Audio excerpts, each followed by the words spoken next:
Hi guys, നമുക്കിന്ന് റിയാദിലെ KSRTC ബസ്സിലൊന്ന് യാത്ര ചെയ്താലോ. KSRTC എന്ന് പറഞ്ഞാൽ റിയാദിലെ പബ്ലിക് ട്രാൻസ്പോർട്ടാണ് ഉദ്ദേശിച്ചത്.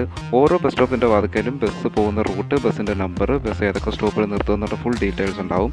ഇതാണ് ബസ് സ്റ്റോപ്പ്. ഇതിൽ നിന്ന് വേണം നമ്മൾ ബസ്സിൻ്റെ ടിക്കറ്റ് പർച്ചേസ് ചെയ്യാനായിട്ട്. നമ്മുടെ നാട്ടിലെ പോലെ ടിക്കറ്റ് സിസ്റ്റം അല്ല, കാർഡാണ്. ഈ കാർഡ് നമുക്ക് റീചാർജ് ചെയ്യാം. ഒരു മാസത്തേക്ക് 140 റിയാലാണ്.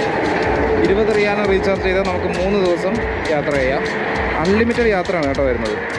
റിയാദ് സിറ്റിയിലേക്ക് ബസ് സർവീസുള്ള ഏത് ഭാഗത്തേക്കും നമുക്ക് അൺലിമിറ്റഡ് യാത്രയാണ് വരുന്നത്.